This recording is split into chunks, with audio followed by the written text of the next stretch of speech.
যে এরা তো আল্লাহর পক্ষ থেকে এরা আল্লাহর মেহমান।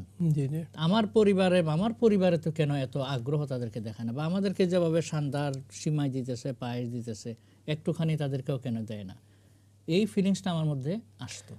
অত্যন্ত চমৎকার আহমদ আব্দুল কাদের ভাই।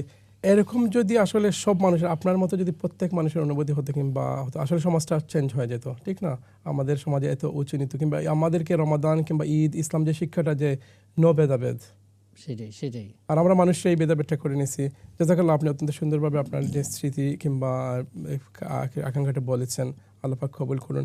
আমি আহমদ হাসান ভাইকে জিজ্ঞেস করব, আপনি যেটা বলছিলেন যে আক্ষেপ লাগে আমাদের বাচ্চাদের, হ্যাঁ আসলে এটা আমরা যে এই সমাজটা আমরা তৈরি করেছি এখনকার বলয় যেটা গ্যাজেট নির্ভর কিংবা টেকনোলজি নির্ভর, আর আপনি যেভাবে বলছেন যে আমরা দল বেঁধে বাইরে, আপনি কি মিস করেন ওই?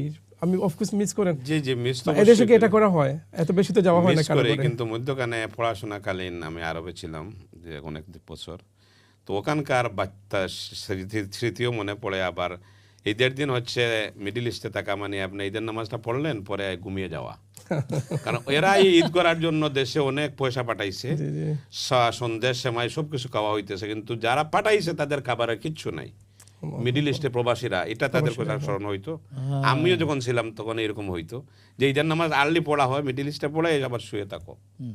তো এটা আমার এদের কথা মনে হয় খারাপ তখন লাগে। আসলে পরিবার কম ছিল না, সবাই এখনো বেঁচে যারা ছিল। আছে মিডিল ইস্টে অনেকেরই তো পরিবার নাই, লক্ষ লক্ষ, সৌদি আরব 25 লক্ষ বাঙালি আছে কিন্তু বেঁচে পরিবার ছিল, নাই। বেঁচে ছিল, পরিবার কিন্তু এরাই তো এইভাবে জি, জি, অনেকের মুখে হাসি ফোটাইতেছে কিন্তু তাদের নিজের খাবার নাই। তো এটা আমার কাছে খারাপ লাগে। তারপরে এই যে পরিবেশটা আমি মিস করি, যেটা বললেন আগে, যেটা উনার যে আমার কাছে মনে হইতো যে ঈদের দিনটা এত তাড়াতাড়ি কেন ছুটে, এত ছোট কেন তাড়াতাড়ি শেষ হয়ে গেল। আর খারাপ লাগতো ওইটা যে যখন বৈষম্য দেখা যেত, যে অনেকে আমরা নতুন কাপড় পরতেছি, গরিব লোকরা আসতেছে, মুখে হাসি নাই, ছেঁড়া কাপড়, ওইটা দেখে আমাকে কষ্ট দিত।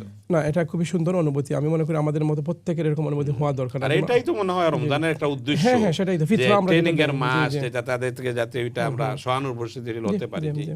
আর এরকম অনুভূতি আমি মনে করি আমাদের প্রত্যেকের হওয়া দরকার। আমাদের প্রিয় দর্শক শ্রোতা যারা দেখছেন তাদেরও এরকম হওয়া দরকার। এবং আমাদেরকে রমাদান যে শিক্ষাটা দেয়, যেভাবে শেখ বলছেন যে আমরা যে রমাদানে ফিতরা আদায় করি, ফিতরাটা হচ্ছে আমাদের রোজায় যে ভুল ত্রুটিগুলো হয় এটার একটা কাফারা, এবং গরিবদেরকে একটু অপরচুনিটি দেওয়া, তারা যেন ঈদটাকে এখানে একটা জিনিস আছে, এই যে আপনার অ্যাড করি যে বইটা তো যারা রোজা রাখলো কিন্তু সবার উপরে করা হয়েছে যে নতুন জন্ম নিল, এটা কেন যাতে সবার পক্ষ থেকে ঈদের আনন্দ ভাগাভাগ হয়, এই জন্য সবার উপরে এটা ওয়াজিব করা হয়েছে। অত্যন্ত চমৎকার।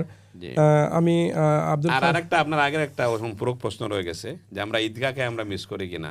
হ্যাঁ অবশ্যই, বাংলাদেশে যে ঈদে যাওয়া এবং এই যে ভিন্ন রকমের কাপড় চোপড় উনি যেভাবে দেখতেন, আমরাও হা করে থাকতে গেতাম, কত বাহারি রঙের কাপড় চোপড়, সব আত্মীয় স্বজনরা আসতেছে, পরিচিত প্রতিবেশী দেখে আমরা সার্জু হয়ে যেতাম যে নতুন নতুন কাপড় পরে, ওইটা মিস করি। এবং সবাই একত্রে পড়া, এই যে মজাটা, এটা আপনি ওই যে ঈদগাতে দেখতে পাচ্ছেন। এখানে ধরেন ফর এক্সাম্পল ইসলামের মসজিদে আপনি গেলেন, 10 লক্ষ মানুষ আসলো, আপনি দেখতে পাচ্ছেন না সবাইকে একসাথে সুন্দর। তারপর ওয়েদার ভালো থাকে না, অনেক বৃষ্টি ঠান্ডা থাকে, আসল যে কাপড়টা পরে গেলাম ওইটা ওভার কোটের কারণে দেখা যায় না। তাহলে জাযাকাল্লাহ আহমদ হাসান ভাই। আব্দুল কাদের ভাই, আপনি তো আপনার শৈশব এখানে বলছেন, আপনি বাংলাদেশেও কি কিছু ঈদ করেছেন আমি আশা করছি। সো কিরকম, আপনি কোনটাকে বেশি প্রায়োরিটি দিবেন? বাংলাদেশ আমার এবার পর্যন্ত মনে আছে, that's probably the best Eid.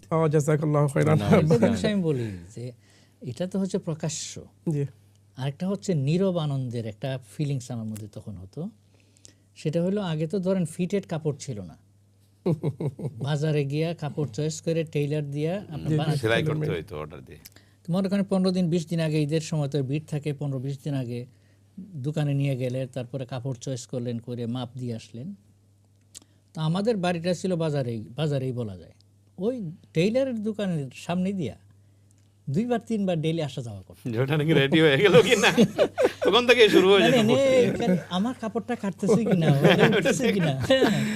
কিন্তু কাউকে কিছু লজ্জা করে বলতাম না, মনের মধ্যে একটা সবসময় যখন দেখতাম এই আমার কাপড়টা আগের থেকেই ভর্তি। এটা সুবহানাল্লাহ, এটা সত্যি আসলে নীরব আনন্দ। আপনি যেটা বলছেন, আমার কাছে এটা আমারও ছিল, দর্জির দোকানের দিকে যাওয়া, তাকানো, এটা আছে। তাছাড়া ওই যে পরিবেশটা, এখানে আপনার পাশে ফ্ল্যাটে হয়তো অন্য ধর্মীয় লোক থাকে, কিন্তু বাংলাদেশে ঈদের দিন বা মুসলিম দেশে প্রতিটা গোর থেকে আপনি সন্দেশের গ্রান বাইর হবে, সেমাইয়ের গ্রান হবে, জি, জি, জি, অবশ্যই, এই যে একটা অবশ্যই। মৌ গন্ধ, একটা আতরের যে সুবাস, পরিবেশ, এটা চিন্তা ঈদ করা মানে যায় তো না। খাবার, হ্যাঁ। মানে মজাদার বাহারি কিন্তু খাবার এখানে আপনি সামনে যদি দেখেন। ফুর্তি করতে যান, আপনার নেক্সট ডোর যদি বিধর্মী আপনাকে কমপ্লেন করবে, why you are screaming? হ্যাঁ, উইন্ডো খোলা কেন, এই জন্য মন খুলে খুশিটা করা যায় না, না, লিমিটেশন। সত্যি সত্যি।